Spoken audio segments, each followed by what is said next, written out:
Doctor గారు, మా వారి వయసు 40 సంవత్సరాలు. చాలా బరువు ఉంటారు. ఈ మధ్య ఎక్కువగా గురక పెడుతున్నారు.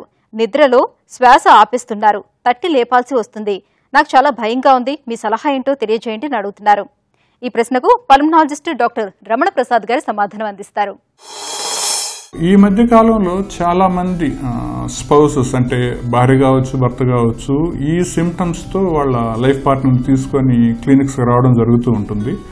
ముఖ్యంగా ఇవన్నీ మెటబాలిక్ సిండ్రోమ్కి సంబంధించిన ఇష్యూస్ అనమాట. అంటే మెయిన్ ప్రాబ్లం వచ్చేసి ఒబిసిటీ.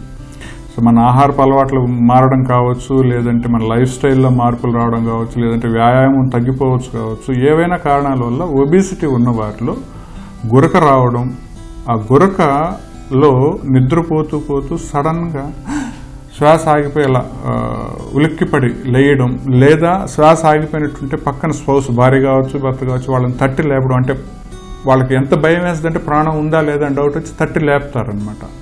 అటువంటి సిమ్టమ్స్ ఏవైతే ఉన్నాయో ఇవన్నీ అబ్స్ట్రక్టివ్ స్లీప్ యాప్నియా అనే ఒక ప్రాబ్లంకి సంబంధించిన లక్షణాలు. వీళ్ళల్లో ఎక్కువ శాతం మంది, 90% మంది లావుగా ఉంటారు, విపరీతంగా గురక పెడుతూ ఉంటారు, నిద్రలో శ్వాస ఆగిపోయి ఉలిక్కిపడి లేయడం జరుగుతూ ఉంటుంది, లేదంటే డిస్టర్బ్డ్ స్లీప్, ఊరికే అటు ఇటు కదులుతూనే ఉంటారు. మార్నింగ్ లేసాక మిగతా వారికి ఎంత యాక్టివ్గా ఎంత ఫ్రెష్గా ఉంటారో వీళ్ళలో యాక్టివ్నెస్ ఫ్రెష్నెస్ ఉండదు.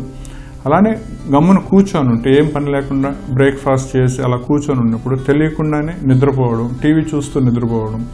కొంతమంది అయితే ఆఫీసులకు వెళ్ళేవాళ్ళు ఈవెన్ డ్రైవ్ చేస్తూ నిద్రపోయి యాక్సిడెంట్ చేసిన వాళ్ళు కూడా ఉన్నారు.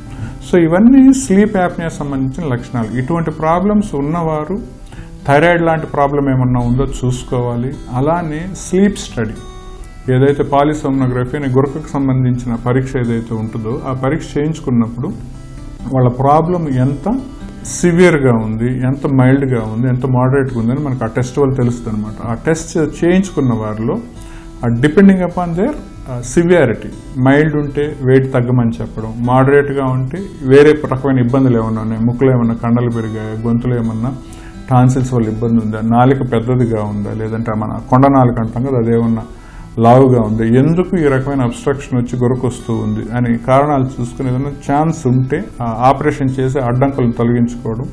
సివియర్ ప్రాబ్లం ఉండే వాటిలో మాత్రం సిప్యాప్ అంటాం, కంటిన్యూస్ పాజిటివ్ ఎయిర్వే ప్రెషర్. బలంగా లోపలికి తోసినప్పుడు ఏదైతే గాలిళ్ళ ట్యూబ్ తెరుచుకొని ఉండాల్సింది మూసుకుపోద్దో అని ఊది ఆ గాలిళ్ళ ట్యూబ్ని తెరిపించినప్పుడు మళ్ళీ ఫ్రీగా oxygen, carbon dioxide miss match ముందు ఏదైతే ఉంటుందో అది ఫ్రీ అయిపోద్ది.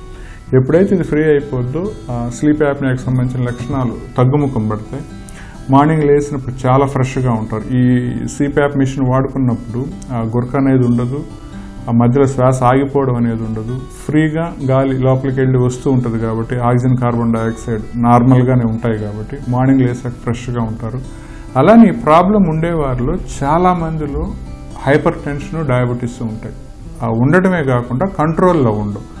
వీరు ఒకసారి ఈ ప్రాబ్లమ్ని ఐడెంటిఫై చేసుకొని డయాగ్నోసిస్ అయ్యాక ఈ ట్రీట్మెంట్ తీసుకున్న తర్వాత చాలా మందిలో ఆ కంట్రోల్ లేని హైపర్ టెన్షన్, కంట్రోల్ లేని షుగర్ కూడా చాలా వరకు కంట్రోల్ అవుద్ది.